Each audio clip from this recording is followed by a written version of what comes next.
చూస్తున్నారు తెలంగాణ సమాచారం. ప్రజల దృష్టికి అదే విధంగా మీడియా దృష్టికి ముఖ్యంగా రాష్ట్ర ఆర్థిక పరిస్థితి గురించి, అప్పుల గురించి కొన్ని విషయాలు మీతో చెప్పాలన్న ఉద్దేశంతోనే ఈ సమావేశాన్ని ప్రత్యేకంగా నిర్వహిస్తున్నాం. ఏమున్నది, ఏడాది కాంగ్రెస్ పాలనలో గర్వకారం. నిన్నటితో సరిగ్గా సంవత్సరం నిండింది. ముందుగా నేను మా పార్టీ నాయకులు, మా కార్యకర్తలకు కూడా హృదయపూర్వకంగా నేను ధన్యవాదాలు చెప్తా ఉన్నా. ఎందుకంటే బాక్సింగ్ క్రీడలో ఒక నానుడి, ఒక సామెత ఉంటుంది బాక్సింగ్ క్రీడకు సంబంధించి. ఎంత గట్టిగా మనం పంచ్ విసరగలిగినామన్నది కాదు, ఎంత గట్టిగా విసిరే పంచ్ని తీసుకొని తట్టుకొని తిరిగి నిలబడ్డామనేది ఒక క్రీడాకారుడి యొక్క నిజమైన సత్తాకు అది పరీక్ష అని చెప్తూ ఉంటారు. ఈ సంవత్సర కాలంలో బీఆర్ఎస్ పార్టీ చాలా ఆటుపోట్లు ఎదుర్కొన్నది.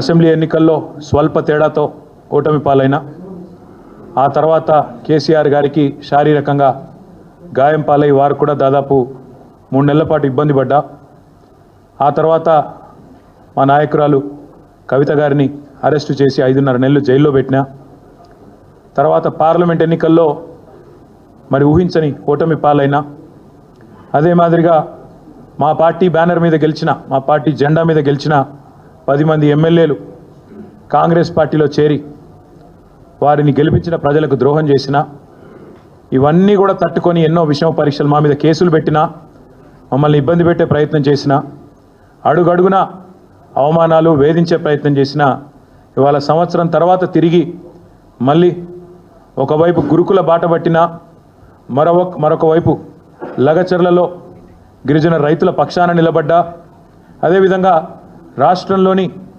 ఎవరికి ఏ సమస్య వచ్చినా తిరిగి పోరుబాట పట్టింది టీఆర్ఎస్. ఈరోజు తెలంగాణ భవన్ జనతా గ్యారేజ్గా మారింది. వరుసగా క్యూ కడతా ఉన్నారు ఇక్కడికి. హైడ్రా బాధితులు, మూసీ బాధితులు, రకరకాల బాధితులు, ప్రభుత్వ బాధితులు, కాంగ్రెస్ బాధితులు అంతా కూడా వరుసగట్టి ఇక్కడికి వస్తున్నారు.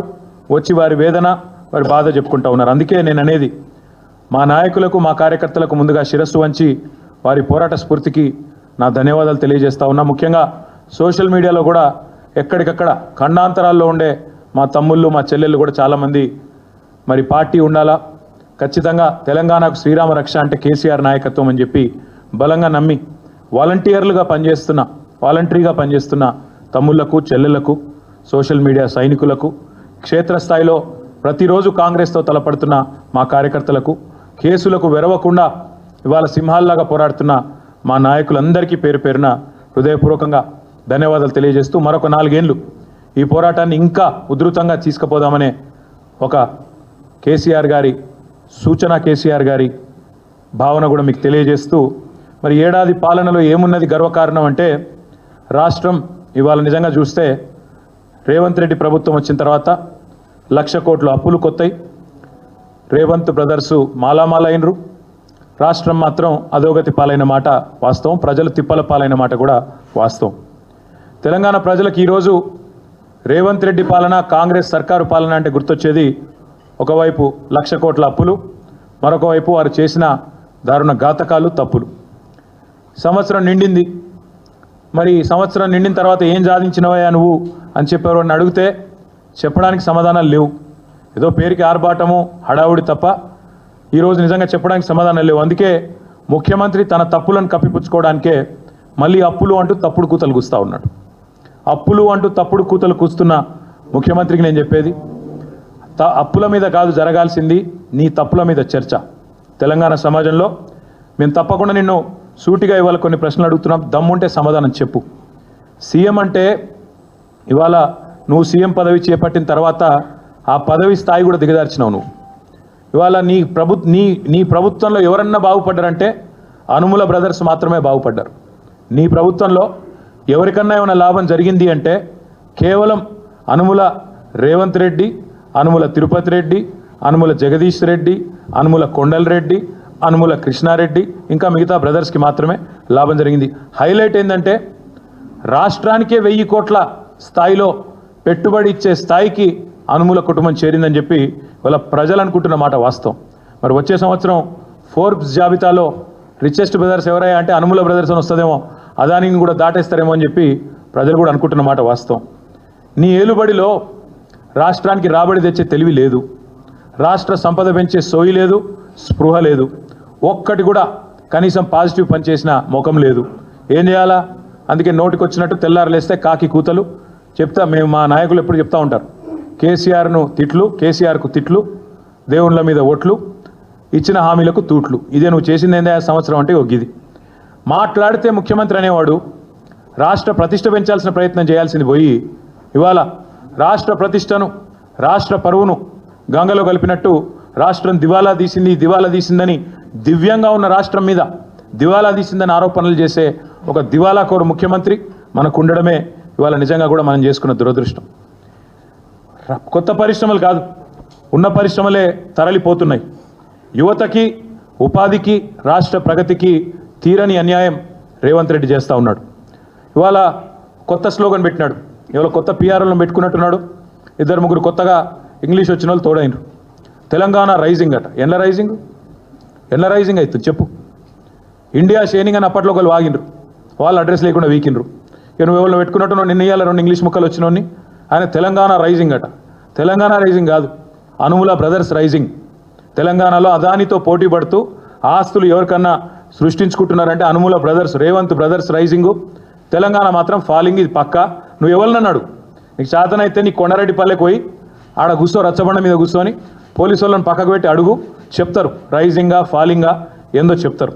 12 నెలల పాలన మొత్తం అసత్యాలు, అర్ధసత్యాలు, అటెన్షన్ డైవర్షన్ స్కీములు తప్ప నువ్వు పీకింది ఏందని నేను అడుగుతా ఉన్నాను. ఒక హ్యాబిచువల్ లయర్ లాగా ఒక అలవాటుతో అబద్ధాలు అబద్ధాల కోరు మాదిరిగా అటెన్షన్ డైవర్షన్ టెక్నిక్లు, మీడియా మేనేజ్మెంట్ టెక్నిక్లు తప్ప నువ్వు చేసింది ఏంది రేవంత్ రెడ్డి నేను అడుగుతా ఉన్నాను.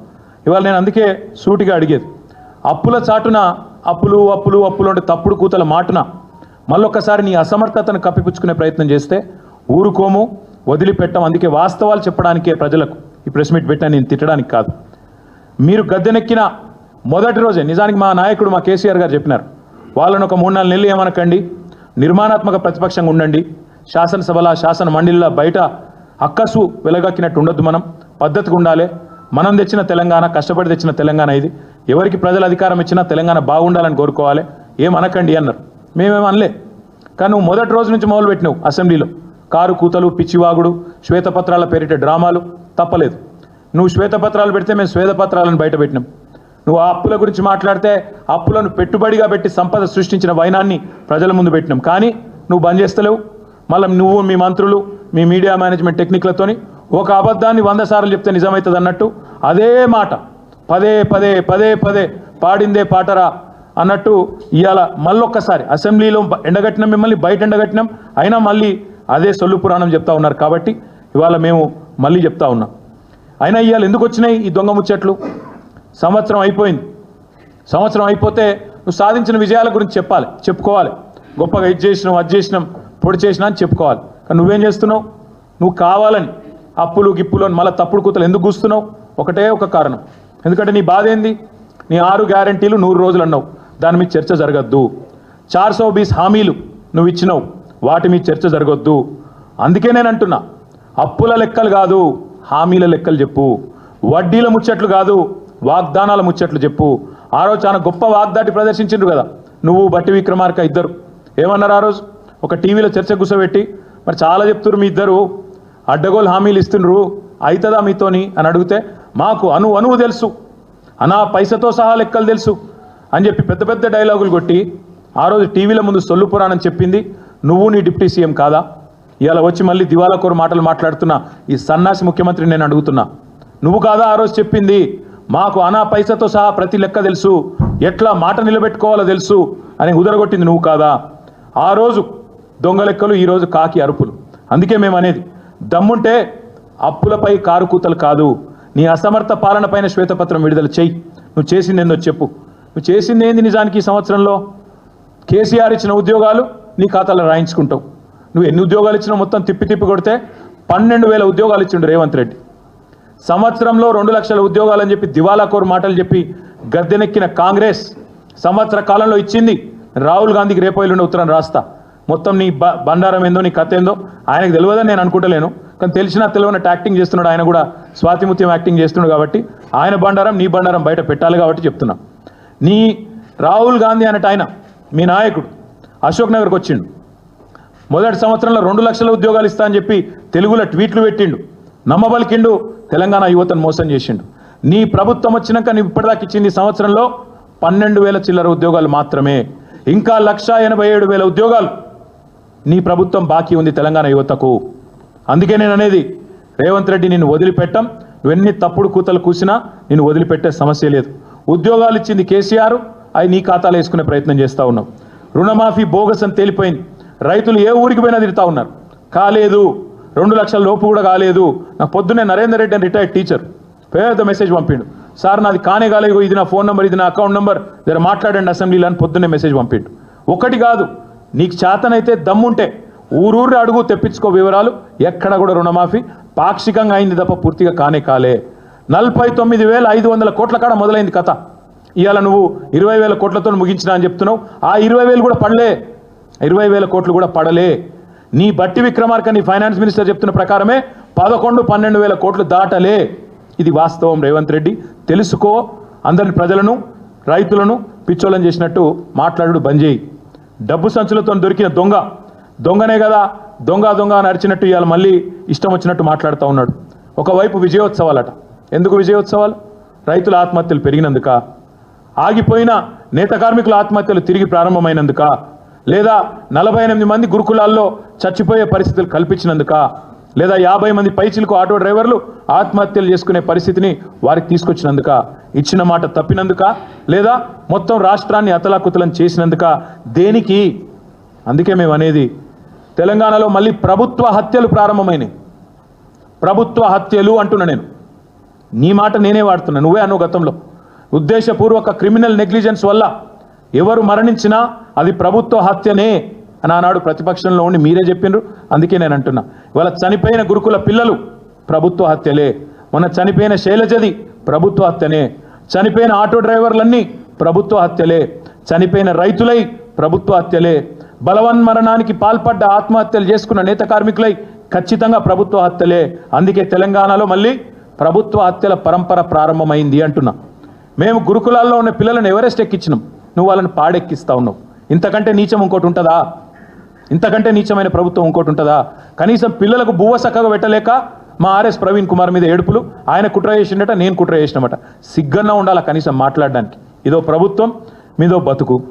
మేము ఇవాళ మీ ముందు మీతో పాటు మొత్తం రాష్ట్ర ప్రజల ముందు కొన్ని విషయాలు స్పష్టంగా చెప్పదలుచుకున్నాం.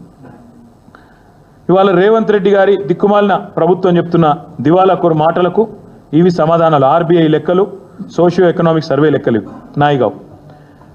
మేము 10 ఏళ్లలో ఏం చేసినాం అంటాడు. తెలంగాణ 10 ఏళ్లలో కేసీఆర్ ఏం చేసిండు? ఈ సన్నాసి మాటలు మాట్లాడేది. మేము దివ్యమైన తెలంగాణగా మేము మార్చినాం, లెక్కలతో సహా నేను చెప్తా.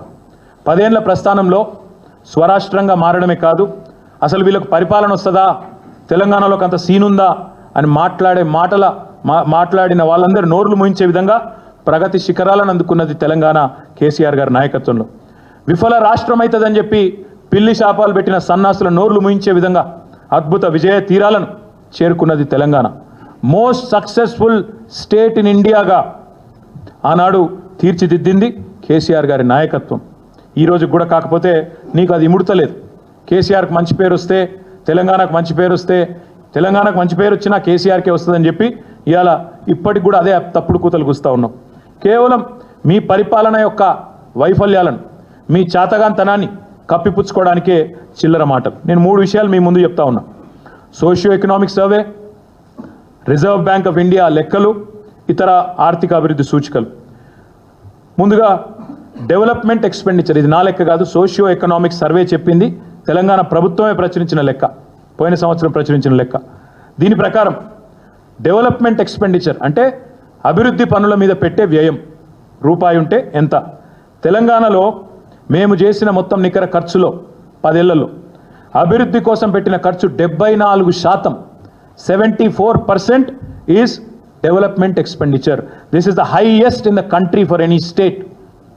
ఇది మూర్ఖులకు ఇక్కడ ఉండే సన్నాసులకు కాంగ్రెస్ సన్నాసులకు తెలియకపోతే మేము చేయగలిగింది లేదు. చదువుకోవాలి. మా లెక్క కాదు, సోషియో ఎకనామిక్ సర్వే లెక్క ఇది. చదువుకోండి, కాపీ లేదంటే నేను పంపిస్తా. 100 రూపాయలు ఖర్చు పెడితే 74 రూపాయలు డెవలప్మెంట్ మీద ఖర్చు పెడితే దాన్ని తప్పులు మాట్లాడితే ఏమనాలి మిమ్మల్ని నేను? అదేవిధంగా committed expenditure as percentage of revenue receipts అంటే రాష్ట్రానికి వచ్చే ఆదాయంలో ఉద్యోగుల జీతభత్యాలు, అప్పులు, పెన్షన్లు ఇవన్నీ తీసేస్తే ఎంత మిగులుతుంది అని చెప్పే లెక్క. దాని ప్రకారం తెలంగాణకు వచ్చిన ప్రతి రూపాయి ఆదాయంలో జీతాలకు, భత్యాలకు, పెన్షన్లకు, వడ్డీలకు పోయేది కేవలం 47 పైసలు. మిగతా 53 పైసలు బ్రహ్మాండంగా మీకు అభివృద్ధి కోసం అందుబాటులో ఉంది. దేశంలో అతి తక్కువ కమిటెడ్ ఎక్స్పెండిచర్ ఉన్న రాష్ట్రాలలో తెలంగాణ ఒకటి. ఇది అక్షర సత్యం. ఇది not my report, socio economic survey. 47 పైసలు పోతే ఇంకా 53 పైసలు మిగులుతాయి కదా, అందుబాటులో ఉన్నాయి కదా, చేతనైతే ఖర్చు పెట్టచ్చు కదా. ఆ తెలివి లేదు. నోరు బారేసుకోవడం, పనికి మళ్ళీ కారు కూతలు కోయడం, ఇంకా మళ్ళీ మీదికెళ్ళి చిల్లర మాటలు. మాకు ఉన్నదంతా వడ్డీలు కడుతుంది పోతుంది, జీతాలకే పోతుంది, పెన్షన్లకే పోతుంది. అది కూడా మీకు తెలవాలి. దయచేసి నేను పత్రికా మిత్రులను కూడా కోరుతా ఉన్నా.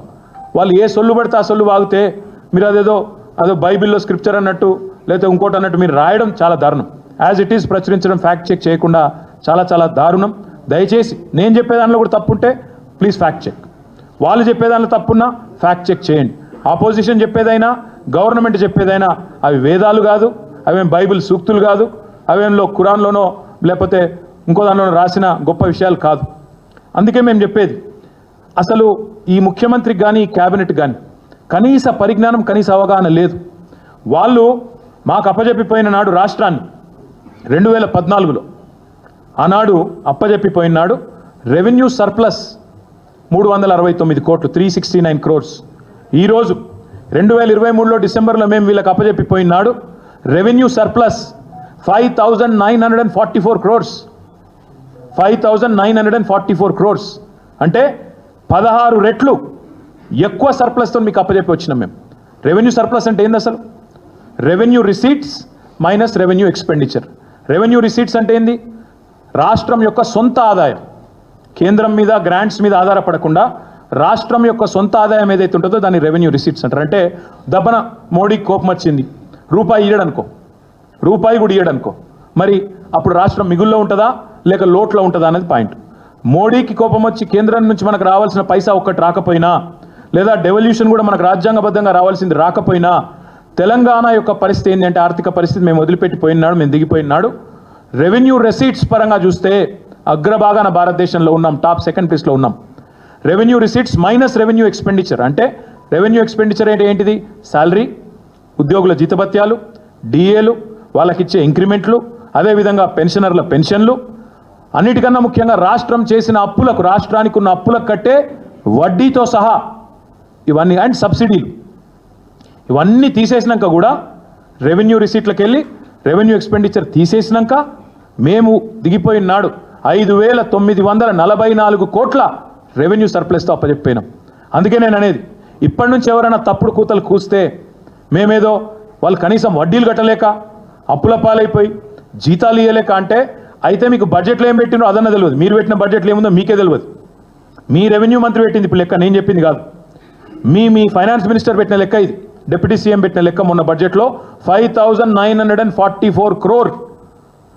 అన్ని ఖర్చులు పోను, రాష్ట్ర సొంత రెవెన్యూ, సొంత ఆదాయం మైనస్ జీతాలు, భత్యాలు, వడ్డీలు, సబ్సిడీలు పోతే మిగులు ఉంది అని చెప్తా ఉన్నారు. మరి మీరు ఎందుకు ఈ తప్పుడు కూతలు కూస్తున్నారు? నేను ఇంకొక మాట ఇక్కడ చెప్తా ఉన్నా. ఎంత గోబెల్స్ మాటలు అంటే, ఇంత పెద్ద ఎత్తున సర్ప్లస్తో అప్పచెప్పిపోతే చిల్లర మాటలు. 7 లక్షల కోట్ల అప్పులు. ఈ 7 లక్షల కోట్ల అప్పులు అనే దానికంటే ఇంకంతకంటే పెద్ద అబద్ధం ఇంకోట్లేదు. నిజానికి అబద్ధానికి అంగిలాగు దొరికితే ఇప్పుడు అనుముల రేవంత్ రెడ్డి అవుతాడు. అబద్ధానికి అంగిలాగు దొరికితే అనుముల రేవంత్ రెడ్డి అవుతాడు. గింత చిల్లరనా ఒక ముఖ్యమంత్రి అంటాడు? కేసీఆర్కు 1000 ఎకరాల ఫామ్ హౌస్ ఉందట. నువ్వు ముఖ్యమంత్రివా లేకపోతే రియల్ ఎస్టేట్ బ్రోకర్వా? నాకు తెలియక అడుగుతా. 1000 ఎకరాల ఫామ్ హౌస్ ఉందా కేసీఆర్? నీ దగ్గరనే ఉంది కదా మొత్తం రెవెన్యూ రికార్డ్స్, తీ బయట పెట్టు.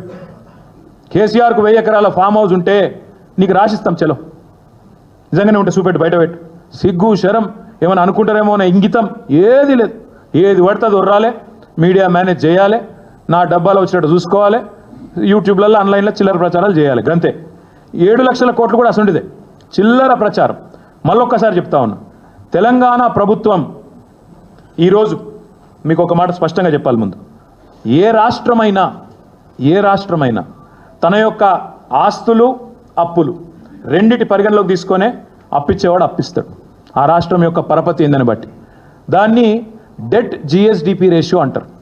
అప్పు మరియు మీ జిఎస్డిపి, మీ రాష్ట్రం యొక్క స్థూల ఆదాయం, ఈ రెండిటి పరిమాణాన్ని తీసుకొని నిష్పత్తి తీసుకొని దాని ఆధారంగానే ఎవడన్నా అప్పిస్తాడు.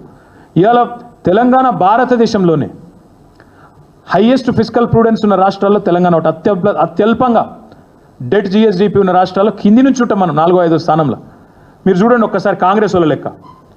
పంజాబ్ రాష్ట్రం మొన్నటిదాకా వీళ్ళే పరిపాలించి రాప్ కంటే ముందు అక్కడ డెట్ జిఎస్డిపి రేషియో 44.1%.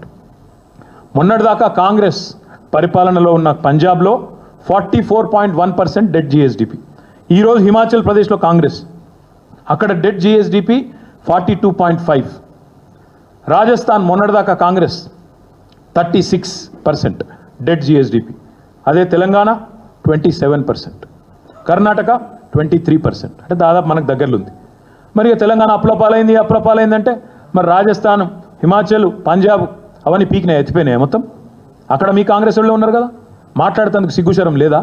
ఏది పడుతుంది ఉర్రొచ్చా నోరుని? కానీ ఇంత దారుణమా? ఇంకా దరిద్రం ఏంటంటే అసలు 7 లక్షల కోట్ల అప్పు ఎక్కడిది? ఇంతకంటే చిల్లర మాట ఉంటుందా? ఇంకోటి, మీరు విడుదల చేసిన శ్వేతపత్రంలోనే డిసెంబర్ 23లో మీరు అధికారంలోకి రాగానే శ్వేతపత్రం విడుదల చేసారు. మీరు ఏం చెప్పినలా? గవర్నమెంటు 2 రకాలుగా అప్పులు ప్రభుత్వం చెల్లించాల్సిన అవసరం లేని అప్పులు ఉన్నాయని చెప్పిండ్రు. గవర్నమెంట్ హామీ లేనివి, అదేవిధంగా గవర్నమెంట్ కట్టాల్సిన అవసరం లేనివి. రెండు కలిపితే దాదాపు ఒకటేమో 59,414 కోట్లు, ఇంకోటేమో 95,462 కోట్లు. ఇది ఎందుకు చెప్తున్నా అంటే గవర్నమెంట్ వీటికి సంబంధమే లేదు. గవర్నమెంట్ అందులో కనీసం రూపాయి ఇచ్చే అక్కర కూడా లేదు. ఆ కార్పొరేషన్లు కానీ ఇండిపెండెంట్ కార్పొరేషన్లు అవన్నీ కూడా వాటికి పరపతి ఉంది కాబట్టి ఇస్తారు. కేవలం గవర్నమెంట్ అనేది గ్యారెంటర్గా ఉంటుంది అంతే. దాన్ని కూడా అప్పు అంటే నువ్వు రూపాయి కట్టేది లేదు అక్కడ. ఈ రెండు కలిపితే 1,54,876 కోట్లు. నువ్వు చెప్పే 6,71,000 కోట్లు అనేది పచ్చి అబద్ధం. జోసెఫ్ గోబెల్స్ను మించిపోతున్నావు, అందుకే చెప్పేది. ఈ రెండు తీసేస్తే 1,54,000 కోట్లు ప్రభుత్వం అవసరం లేని, కట్టాల్సిన అవసరం లేని అప్పులు. ఈ రెండు 1,54,000 కోట్లు. అది పోను మా ప్రభుత్వం వచ్చిన నాటికే పాత అప్పు ఏదైతున్నదో 72,658 కోట్లు మా ప్రభుత్వం వచ్చే నాటికి 2014లో. సో 72,658 ప్లస్ 1,54,000 కోట్లు ఇవి తీసేస్తే మిగిలిందెంత? 4 లక్షల చిల్లర కోట్లు, 4,20,000 కోట్లు. ఇక దీనికి వీళ్ళ బిల్డప్ ఏదో జరిగిపోయింది. ఇప్పుడే నేను చెప్పిన మరి తెలంగాణ రేషియో డెట్ జిఎస్డిపిలో 27, పంజాబ్ది 44, రాజస్థాన్ 36, హిమాచల్ 42. ఇది నీ కాంగ్రెస్ ప్రభుత్వంలో ఉంది కదా. మరి వాళ్ళు మనకంటే 15%, 17% ఎక్కువ ఉంటే వాళ్ళు మొత్తం ఎత్తిపోయిన దుకాణం బంద్ చేసుకుంటారు రేపు. ఇంతకంటే దారుణం ఉంటుందా అబద్ధం చెప్పడంలో?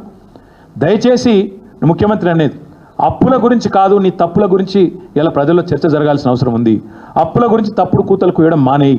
అయినా నేను అడుగుతున్న ఈ ముఖ్యమంత్రిని, ఇంకా నీ అప్పుల గురించి కూడా చెప్తా. ఇప్పుడు మేము 2014-15లో బాధ్యతలు స్వీకరించిన నాడు కానీ ఈరోజు కానీ మీరు చూస్తే రాష్ట్ర ఆదాయం ఎట్లా పెరిగిందో అదెందుకు చెప్పవు? రాష్ట్రం ఆనాడు బడ్జెట్ ఏంది, ఈరోజు బడ్జెట్ ఏంది, అదెందుకు చెప్పవు నువ్వు? అది చెప్పడు, అది దాచుకోవాలి.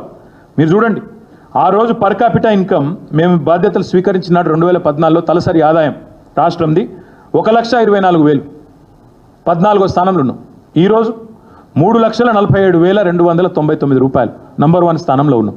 మరి అదెందుకో చెప్పవు? మనసు వస్తలేదా, నోరు వస్తలేదా? అదేవిధంగా మీరు చూడండి, రాష్ట్రము ఆనాడు బడ్జెట్ ఎంత, ఈరోజు బడ్జెట్ ఎంత? 2000 మీరు ఒక ఆనాడు ఈనాడు చూస్తే ఇంకొక మాట నేను ఇక్కడ రాష్ట్రాల గురించి చెప్పినప్పుడు కేంద్రం గురించి కూడా చెప్పాలి. పంజాబ్ 44% ఉంటే డెట్ జిఎస్డిపి, హిమాచల్ 42% ఉంటే, రాజస్థాన్ 36 ఉంటే, తెలంగాణ 27% ఉంటే కేంద్రం యొక్క డెట్ జీడిపి రేషియో 56%. మరి దేశం మొత్తం కూడా దివాలా అయిపోయిందా? దేశం మొత్తం అప్పుల పాలైపోయింది.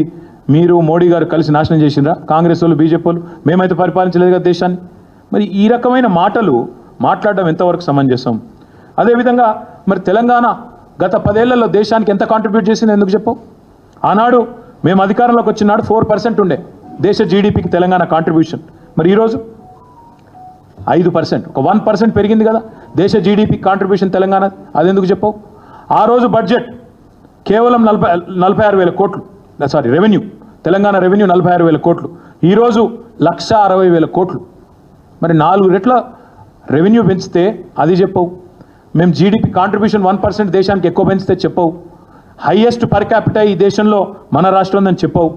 స్టేట్ ఓన్డ్ ట్యాక్స్ రెవెన్యూస్ ఇవాళ 80% పైన ఉన్న రెండవ స్థానంలో ఉన్న రాష్ట్రం భారతదేశంలో 84.2%తో. SOTR స్టేట్ ఓన్ ట్యాక్స్ రెవెన్యూస్లో దేశంలో సెకండ్ ప్లేస్లో ఉన్నాం. ఇది చెప్పవు. పర్ క్యాపిటల్ చెప్పవు. నో పావర్టీ ఇండెక్స్ ఇందులో సెకండ్ ప్లేస్లో ఉన్నాం భారతదేశంలో. అది చెప్పవు. తెలంగాణ ఫిస్కల్ డెఫిసిట్ అంటే ద్రవ్యలోటు, అన్ని ఖర్చులు పోను ఎంత అనేది ఓవరాల్గా చూస్తే తెలంగాణ 14-15లో 1.9%, ఈరోజు 2.5%.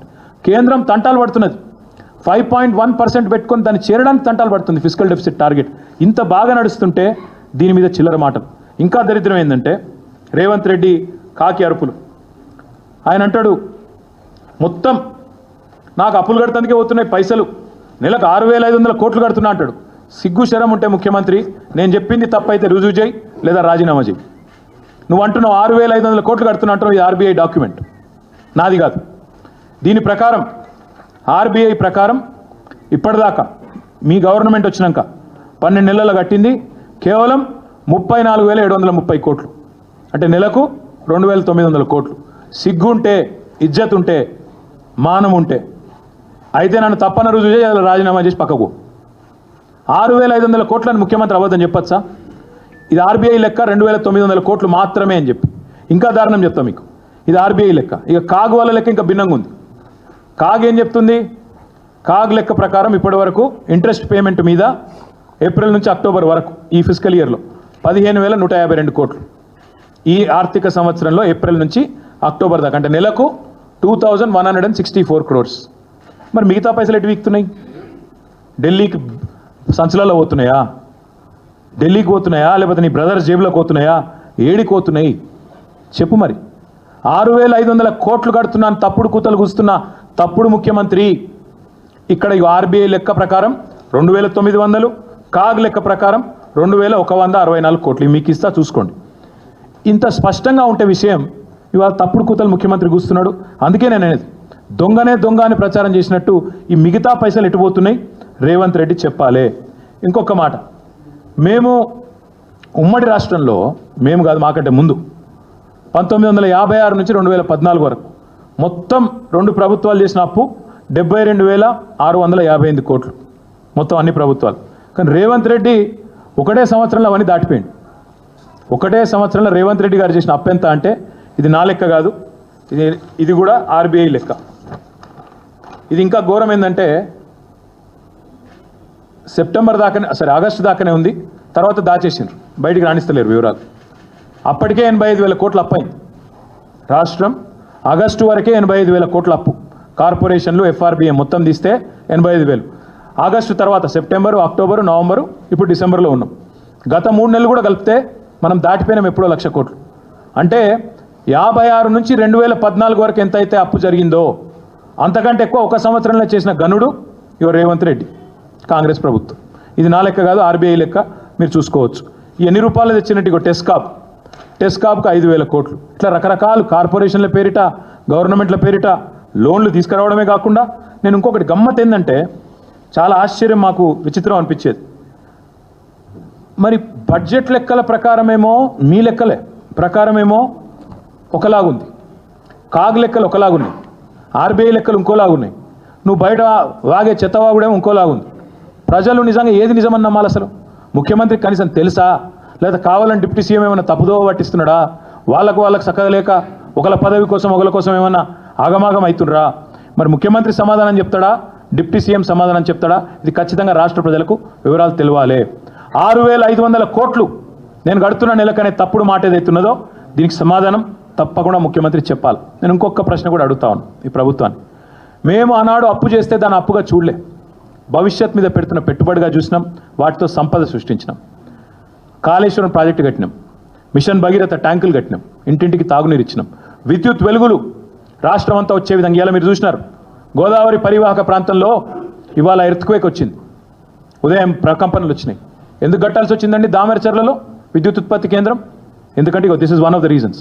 ఎప్పుడైనా ఒకటే పరివాహక ప్రాంతంలో అన్ని విద్యుత్ కేంద్రాలు కడితే దబ్బన అక్కడేమైనా సివియర్ ఎర్త్క్వేక్ వస్తే అన్ని విద్యుత్ ఉత్పత్తి కేంద్రాలు దెబ్బతింటే బ్యాకప్ ప్లాన్ ఉండాలన్నా వద్దా? ఒక గందుకే దామెరచర్ల కట్టినాం. మాకు ఆ విజన్ ఉంది. ఆనాడు విద్యుత్ శాఖ మంత్రిగా జగదీష్ రెడ్డి గారు, ముఖ్యమంత్రిగా కేసీఆర్ గారు తీసుకున్న నిర్ణయం 4000 పైచిల్కు మెగావాట్ల అల్ట్రా మెగా పవర్ ప్రాజెక్ట్ కట్టాలనే దామెరచర్లో తీసుకున్న నిర్ణయం సహేతుకం, సరైనది అని ఇవాళ మా నిర్ణయం కరెక్ట్ అని చెప్పి ప్రకృతి కూడా చెప్తా ఉన్నది. ఇంత సిగ్గుమాలిన వాళ్ళు దామెరచర్లు ఎందుకు కడతారు, దాని వెనుక కథ ఏంది అని చిల్లర మాటలు మాట్లాడిన లేఖి మంత్రులకు కూడా నేను చెప్పే సమాధానం మీకు ఇయ్యాల. ఎర్త్క్వేక్ ఏదైతే వచ్చిందో మొత్తం గోదావరి పరివాహక ప్రాంతంలో వచ్చింది. అది 5 వచ్చింది రిక్టర్ స్కేల్ మీద. ఎక్కువ వచ్చింటే మొత్తం విద్యుత్ కేంద్రాలు బంద్ అయిపోయింటే ఇప్పటికి రాష్ట్రం మొత్తం చీకట్లు ఉండకపోతుండేనా? ఒక గందుకే కట్టినాం దామెరచర్లలో. గందుకే డీసెంట్రలైజ్ చేయాలి, గందుకే సెంట్రలైజ్ చేయొద్దు. ఇది కామన్ సెన్సు మీకు లేదు. మేమేం చేయాలి దానికి? మేము బ్రిడ్జిలు కట్టినాం, రోడ్లు కట్టినాం, ఫ్లైఓవర్లు కట్టినాం, అండర్ పాస్లు కట్టినాం, టీ హబ్బులు కట్టినాం, టీ వర్క్స్ కట్టినాం, జిల్లాకు ఐటీ సెంటర్లు కట్టినాం. నేను అడుగుతున్నా రేవంత్ రెడ్డి, 1,00,000 కోట్ల అప్పు దాటినావు, నువ్వు కట్టింది ఒక్కటి చూపెట్టు. నువ్వు కట్టింది ఒక్క ఇటుక ఎక్కనన్నా ఉన్నాయి గూలో కొట్టుడు తప్ప పీకిందేంది నువ్వు? పేదల ఇండ్లు హైదరాబాద్లో మూసీ కాడ గులగొడుతీవి, సున్నం చెరువు కాడ గులగొడుతీవి, హైడ్రా పేరు మీద బీభత్సం చేస్తేవి. ఒక్క మంచి పని, ఒక్క ఇటుక ఎక్కడన్నా? మేము తీసుకొచ్చిన కంపెనీలకు రిబ్బన్ కటింగ్ చేసి పోజులు కొట్టుడు కాదు. మేము కోకాకోలా తెస్తే నేను ఆడపోయి ఈ మొగోడు ఏదో పెద్ద పోజులు కొట్టినట్టు ఇట్లా పట్టుకోయిందో ఇట్లా. నువ్వు పీకిందేముంది అందులో? కాళేశ్వరం నీళ్ళు తెచ్చింది మేము, కోకాకోలా తెచ్చింది మేము. నువ్వు రిబ్బన్ కటింగ్లకు మాత్రం పనికొచ్చే పనికి మాలిన ముఖ్యమంత్రివి. దానికి కూడా పెద్ద పోజు. ఒక రోడ్ వేసినావా? ఒక బ్రిడ్జ్ కట్టినావా? ఒక్క ప్రాజెక్టు కట్టినావా? ఒక ప్రాజెక్టు ఇటుక పెట్టినావా? మరి ఏడవైనాయి పైసలు? 1,00,000 కోట్లు ఏడవైనాయి. ఇప్పుడు నువ్వు చెప్పిన అప్పుల లెక్క తప్పని చూపెట్టినా, నువ్వు కట్టే మిత్తి లెక్క తప్పని చూపెట్టినా, మరి మిగతా పైసలు ఎక్కడ పోయినాయి చెప్పాలి. బ్రదర్స్ జేబులకు పోతున్నాయా? రాహుల్ దగ్గర పోతున్నాయా? ఢిల్లీకి పోతున్నాయా? శ్వేతపత్రం విడుదల చేయాలి. ఏ ప్రాజెక్టు కట్టకుండానే, ఏ ఒక్క హామీ నెరవేర్చకుండానే ఒక్క ముసలాయనకు, ఒక్క ముసలమ్మకు పెన్షన్ పెంచినావా? అసలు 2 నెలలు ఎగ్గొట్టినావు సిగ్గు లేకుండా. అయినా మళ్ళీ 1,00,000 కోట్లు అప్పు చేసినావు. పోనీ ఒక్క ఆడపిల్ల పెళ్లికి తులం బంగారం ఇచ్చినావా? అయినా సిగ్గు లేకుండా 1,00,000 కోట్లు అప్పు చేసినావు. ఒక్క రైతుకు రైతు భరోసా ఇచ్చినావా? ఒక్క ఖమ్మం జిల్లా పోయి నరికితివి 17,500 రూపాయలు ఇస్తున్నా అంటివి. ఒక్కల ఖాతాలో పడ్డాయా? చూపెడతావా? సిగ్గు లేకుండా ఇన్ని అబద్ధాలు చెప్పి 1,00,000 కోట్లు అప్పు చేసి మళ్ళీ తప్పుడు కూతలు. అందుకే నేను అనేది, రాష్ట్ర సంపద పెంచే తెలివి లేని, తెలివి తక్కువ సన్నాసులు, దద్దమ్మలు మాత్రమే ఈ చెత్త మాటలు మాట్లాడతారు. ఎందుకంటే 27.8% ఉన్న డెట్ GSDP రేషియో ఉన్న తెలంగాణను దూషిస్తే 100 పైచిల్కు శాతం డెట్ GDP రేషియో ఉంటుందండి అమెరికాది. జపాన్ది 200% ఉంటుంది. మరి వాళ్ళు తెలివి తక్కువ, మనకు వాళ్ళకంటే ఎక్కువ తెలివి ఉందా? దయచేసి చైతన్యవంతమైన తెలంగాణ సమాజాన్ని మోసం చేసే ప్రయత్నం మానుకో. అప్పుల గురించి చెత్త మాటలు మాట్లాడకు. పని చేయి. 420 హామీలు ఇచ్చినావు, వాటిని నిలబెట్టుకో. వ్యవసాయం నీ పాలనలో ఒక 1 ఇయర్లోనే ఇలా రైతుల ఆత్మహత్యల పాలైంది. చేనేత కుటుంబాల్లో మరణ మృదంగం మారుమవుతున్నది. పారిశ్రామిక రంగం కుదేలవుతున్నది. తెలంగాణ పల్లె మళ్ళొక్కసారి కన్నీరు పెడుతున్నది.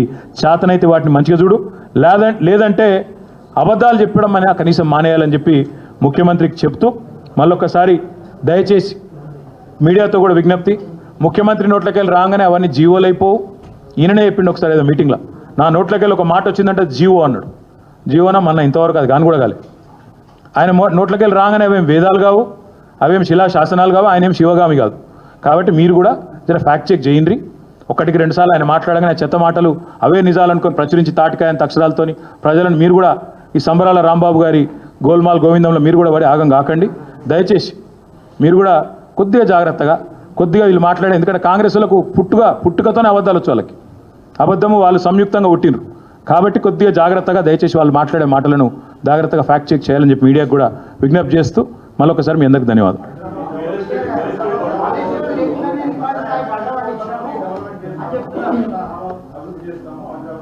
ఉన్నది జడగొట్టకపోతే చాలు, ఉన్నది నాశనం చేసి ఉన్నాయన్ని గులగొట్టి హైదరాబాద్లో ఇవాళ రెవెన్యూ దివాలా తీసి ఫ్రీ వాటర్ ఇచ్చినాం మేము 20,000 లీటర్ల దాకా, దాన్ని నాశనం చేసిండు. ఒక్కటి చెప్పండి హైదరాబాద్లో నేను చేసిన పని ఒక్క ఇటుకెక్కనైనా వేర్చిండా? ఇప్పుడు మేము కట్టిన డబుల్ బెడ్రూమ్ ఇల్లు, మేము ఇచ్చిన ఉద్యోగాలకు ఈయన పత్రాలు ఇస్తాడు, మేము తెచ్చిన కంపెనీలకు కటింగ్లు చేస్తాడు, రిబ్బన్ కటింగ్లు. 1 ఇయర్లో ఏం చేసిండో కొత్త పని ఒకటి చెప్పండి నాకు. హైదరాబాద్లో కానీ బయట కానీ ఎక్కడ? ఒక్కరు అడగండి బ్రదర్. దేని స్పందన? మరి 2014 ముందు కాంగ్రెస్ అనే దరిద్రం ఉండే కదా, శనేశ్వరం ఉండే కదా, అప్పుడు ఎందుకు వండలే? కాళేశ్వరం లేకుండా వండే మాట వాస్తవం అయితే 2014 ముందు ఈ పీకుడు వాళ్ళందరూ ఎక్కడ పోయినారు? అప్పుడు ఎందుకు లేవు పంటలు? అప్పుడు ఏడదచ్చారు మరి? అప్పుడు ఉండేగా శ్రీపాద ఎల్లంపల్లి, అప్పుడు కూడా ఉండేగా, మరి అప్పుడు ఎందుకు వండలే పంటలు? కాదు, అప్పుడు ఎందుకు వండలే? మరి దీనికి సమాధానం చెప్తాడా ముఖ్యమంత్రి? అంటే మాట్లాడడం ఏదైనా మాట్లాడచ్చు బ్రదర్, నోరు ఉంది కదా, రాసే మీడియా ఉంది కదా, మేనేజ్మెంట్ చేస్తున్నాం కదా, ఏదైనా మాట్లాడచ్చు. కానీ వాస్తవం ఏంది? 2014 తర్వాత రాష్ట్రంలో రైతుల ముఖ చిత్రం మారిన మాట వాస్తవం, వ్యవసాయ విస్తరణ జరిగిన మాట వాస్తవం, కేసీఆర్ రైతు బంధు పెట్టిన మాట వాస్తవం, రైతు బీమా ఇచ్చి ధీమా నింపిన మాట వాస్తవం, తద్వారా అల్టిమేట్గా ఇవాళ టైంకి ఎరువులు విత్తనాలు తెచ్చిపెట్టిన మాట వాస్తవం, మొత్తం నీళ్లు వస్తాయని ఒక ధీమా ఇచ్చిన మాట వాస్తవం, టైలెండ్ ప్రాంతాలకు కూడా ఒక నిజంగా చెప్తున్నా ఒక పాలేరు మాదిరిగా పనిచేసి ముఖ్యమంత్రి స్వయంగా ఆయన నీళ్లు ఆఖరి మడిదాకా అందినా చూసుకున్న మాట వాస్తవం. అందుకే ఇలా పంటల విస్తరణ పెరిగింది. వీళ్ళు నేను ఒక మాట అంటే నాకు ఎంత గమ్మత్ అనిపించిందంటే, నిన్న చూస్తే సన్నాలకు బోనస్ ఇచ్చినవని సన్నాసి మాటలు మాట్లాడుతుండు. ఇచ్చిన బోనస్ 25 కోట్లు, ఎగ్గొట్టింది 7,600 కోట్లు. ఎవడన్నా మెడకామి తలకాయనోడు మాట్లాడతారా బ్రదర్ నేను ఏదో పొడిచినా అని?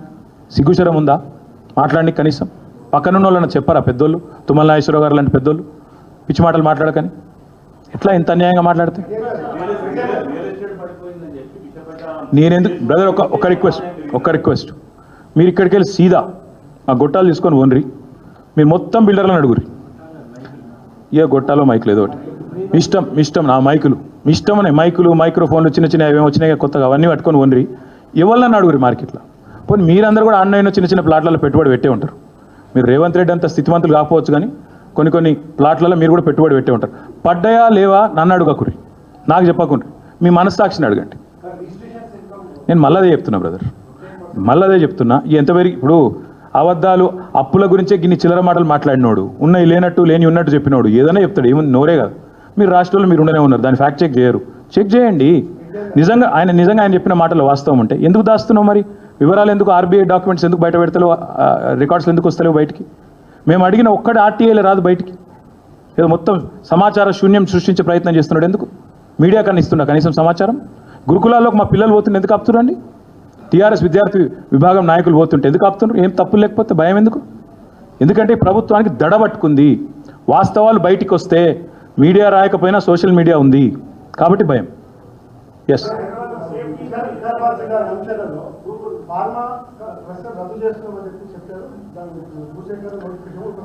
ప్రభుత్వం 20 చోట్ల ఫార్మా విలేజ్లు ఏర్పాటు చేస్తామని ప్రకటించింది. మరి 20 చోట్ల విరమించుకుంటున్నారా చెప్పాలి. ఒక లగచర్ల కాదు, 20 చోట్ల. న్యాల్కల్ సంగారెడ్డిలో ఆందోళన జరుగుతున్నాయి, ఇంకో చోట జరుగుతున్నాయి. 20 చోట్ల మరి భూసేకరణ విరమించుకుంటున్నారా లేదా? ఇది పాలసీయా లేకపోతే ఒక కొడంగల్ పాలసీయా, స్టేట్ పాలసీ చెప్పాలి. నెంబర్ 1. నెంబర్ 2, ఇదే ముఖ్యమంత్రి మీరు కావాలంటే ఆ వీడియో చూపెడతాను. ఇప్పుడు నేను స్పీచ్ ఇచ్చిండు అసెంబ్లీలో. ఎక్కడైనా ఒక భూసేకరణ చేయాలి అంటే అక్కడ 2 పంటలు పండే ల్యాండ్స్ కనుక ఉంటే ఎట్టి పరిస్థితుల్లో తీసుకోవద్దు. ఇది ఆయన చెప్పిన మాట. 80% రైతుల సమ్మతి ఉంటేనే తీసుకోవాలి. రెండవ మాట ఆయన చెప్పింది. మూడవ మాట ఆయన చెప్పింది, డిపిఆర్ లేనిదే భూసేకరణ చేయొద్దు. నేను అడుగుతున్నా రేవంత్ రెడ్డి, ఈ మూడిట్లో ఏదో ఒక్కటని ఉందా ఇవాళ లగచర్లలో? డిపిఆర్ ఉందా అసలు? ఈ ప్రభుత్వానికి స్పష్టత ఉందా? అక్కడ అదానీ కంపెనీ వస్తుందా? నీ అల్లుని కంపెనీ వస్తుందా? ఎవరి కంపెనో నీకే తెలిపాయి.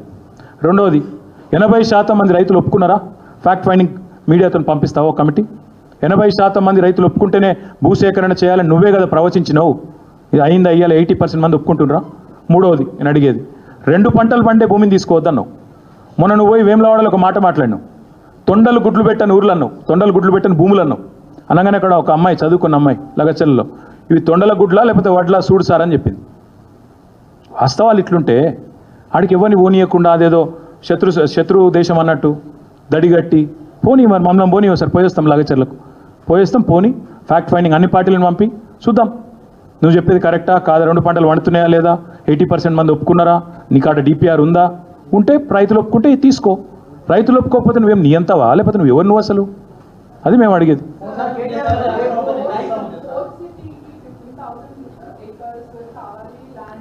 ఉన్న సిటీని చెడగొట్టకపోతే చాలమ్మా, ఉన్న సిటీని నాశనం చేయకపోతే చాలు. ఉన్న సిటీని ఇప్పటికే సర్వనాశనం చేస్తున్నాడు.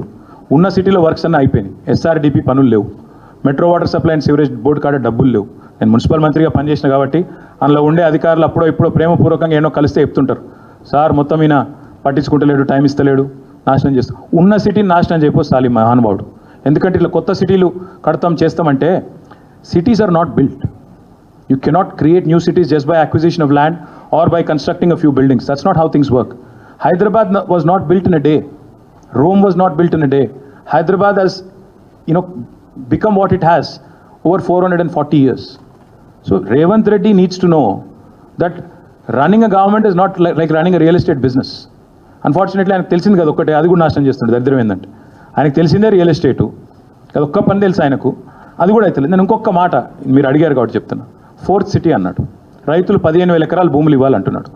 రేవంత్ రెడ్డి గారి కుటుంబానికి అక్కడే 500-600 ఎకరాల భూమి ఉంది, పక్కనే ఉంది. ఇస్తాడా రేవంత్ రెడ్డి? వెల్దండలో ఉంది, పక్కకే ఉంది. అక్కడ ఫార్మా విలేజ్కి ఇస్తాడా, లేకపోతే 4th సిటీకి ఇస్తాడా? అంటే ఇక నాది కాకపోతే ఎక్కడి దాకా దేకొచ్చా? నీ భూములు కాకపోతే నేను ఎవరిదల్లా గుంజుకుంటా, 15,000 ఎకరాలు గుంజుకుంటా, 30,000 గుంజుకుంటా. ఉన్న 14,000 ఎకరాలు ఏం చేస్తావో నీకే తెలియదు. లగచర్లలో ఎందుకు భూములు తీసుకుంటున్నావో నీకే తెలియదు. కేవలం ఏదో మాట్లాడాలి కాబట్టి మాట్లాడాలి, ఏదో ఎవరో వెనకకెళ్ళి ఎవరో రాసిచ్చిన నువ్వు చదివితే విజనరీ అంటారు సార్ నిన్ను అనగానే అది రాసిచ్చి చదివేసుడేనా? ఎందుకో తెలియదు. ఎందుకు 15,000 ఎకరాలు? My humble request to you also, all of you, దయచేసి please ask him the question. ఆయన మాట్లాడిస్తే మాట్లాడండి, అడగండి. మీ భూమి ఉంది కదా సార్ 400-500 ఎకరాలు వెల్దండలో ఇస్తారా అని అడగండి. మరి ఆయనకు ఒక నీతి, లగచర్లలో ఉండే పేద రైతులకు ఇంకో నీతి ఉండకూడదు కదా? కొండారెడ్డిపల్లె భూములు ఇస్తాడా, వెల్దండలో ఉండే భూములు ఇస్తాడా? 20 లక్షలు ఇస్తా అన్నాడు కదా ఎకరానికి, మేము ఇంకో 5 లక్షలు కల్పిస్తాం. 5 లక్షలు మీదికెళ్ళి బీఆర్ఎస్ ఇస్తుంది ఆయనకు. 20 లక్షలు ప్రభుత్వం దగ్గర తీసుకోమనండి, 5 లక్షలు మేము ఇస్తాం.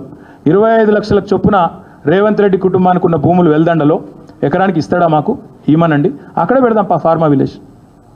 మీ కల్వకుర్తిలో కూడా మీ కాంగ్రెస్ ఎమ్మెల్యే ఉన్నాడు, మీ ప్రభుత్వమే ఉంది, బ్రహ్మాండంగా మీ వాళ్ళే ఉన్నారు, మొత్తం మీ చుట్టాలే ఉన్నారు. నువ్వు పెట్టు 400-500 ఎకరాలు నీ కుటుంబానికి సంబంధించిన భూములు ఇవి, ఆడనే పెడదాం, ప్రజలకు మంచి చేద్దాం. మేమెందుకు వద్దంటాం? ఇక చాలేమో బ్రదర్.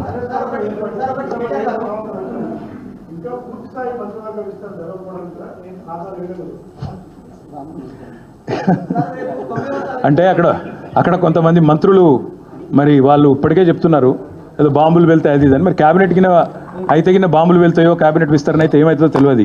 కానీ ఇది ఒకటి మాత్రం పక్క, ఈ ముఖ్యమంత్రికి ఢిల్లీలో పలుకుబడి లేదు, పరపతి లేదు, బిల్డప్ బాబాయ్ అంతా ఇక్కడనే ఉన్నాడు, పైన మాత్రం ఎవరు దేక్తలేడు అంతకి ఇది ఒక ఉదాహరణ. ఎందుకంటే సంవత్సరం పాటు 6 మంత్రులు ఖాళీ ఉంటాయండి, నాకు అర్థం కాదు. ఇంత ఘోరమా? కనీసం విద్యాశాఖకు మంత్రి లేడు, హోంశాఖకు మంత్రి లేడు, సంక్షేమ శాఖ మంత్రి లేడు, ఇంత అగాధం విడిచిపెడతారు. ఇక మున్సిపల్ శాఖకు ఆయనే ఉన్నాడు, ఎందుకున్నాడో కూడా మీకు తెలుసు, నాకు తెలుసు. Thank you.